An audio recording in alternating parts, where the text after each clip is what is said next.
ఇంతకుముందు ఒక patient 7 months నుంచి పీరియడ్ రావట్లేదని చెప్పి ఓపీకి వచ్చిందనమాట. తన హిస్టరీలోకి వెళ్తే తను డిఎంపిఏ ఇంజెక్షన్ వేసుకున్నా అని చెప్పి చెప్తుంది. సో ఇదే టాపిక్ నేను ఇంతకుముందు కూడా వీడియో చేద్దామని మిస్ అయింది. ఇంతకుముందు పేషెంట్ హిస్టరీ ఏంటి అంటే తనకి 2 years నుంచి పీరియడ్ రాలేదు. తను కూడా ఏదైతే ఈ డిఎంపిఏ ఇంజెక్షన్ ఉందో అదే వేసుకుంది. ఇదేంటి ఈ డిఎంపిఏ ఇంజెక్షన్ అంటే మన ఇండియాలో అంతరా ఇంజెక్షన్ అంటారు కామన్గా. ఇదేంటి అంటే ఇది ప్రొజెస్ట్రాన్ హార్మోన్ కలిగి ఉంటుంది దీంట్లో. ఇది బర్త్ స్పేసింగ్ అంటే పిల్లలు పుట్టడం గ్యాప్ కోసం 3 monthsకి ఒకసారి వేసుకునే ఇంజెక్షన్ అనమాట. యూజువల్గా దీని అడ్వాంటేజెస్ ఏంటి అంటే మనం ఊరికే రిపీటెడ్గా వేసుకోవాల్సిన అవసరం లేదు. 3 monthsకి ఒకసారి అంటే సంవత్సరానికి ఒక 4 సార్లు వేసుకుంటే సరిపోతుంది. బాగా ఎఫెక్టివ్గా పనిచేస్తుంది. అంతవరకు బాగానే ఉంది.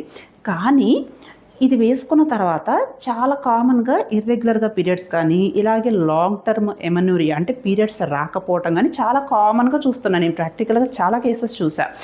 ఇంకొకటి ఏంటి అంటే దీనివల్ల కొంచెం వెయిట్ గెయిన్ కానీ లేకుంటే బోన్ మినరల్ డెన్సిటీ తగ్గటం అంటే బోన్స్ వీక్గా అయ్యి ఫ్రాక్చర్స్ రిస్క్ ఎక్కువగా ఉండటం కానీ లేకుంటే మందులు ఆపేసిన తర్వాత కూడా వెంటనే పీరియడ్స్ రీగెయిన్ అవ్వకుండా ఉండటము లేకుంటే వెంటనే పిల్లలు పుట్టడం ఇంకా డిలే అవ్వటము ఇలాంటి ప్రాబ్లమ్స్ చాలా కామన్గా చూస్తున్నాం అన్నమాట.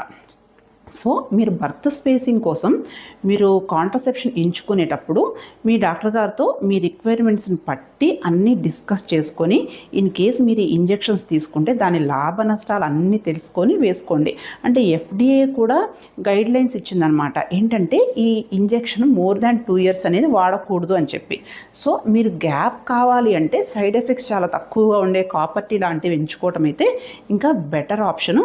సో మీరు కాంట్రసెప్షన్ చూస్ చేసుకునే ముందు ఒకసారి డీటెయిల్డ్గా మీ డాక్టర్ గారితో డిస్కస్ చేసుకొని చూస్ చేసుకోండి. ఓకేనా? Thank you.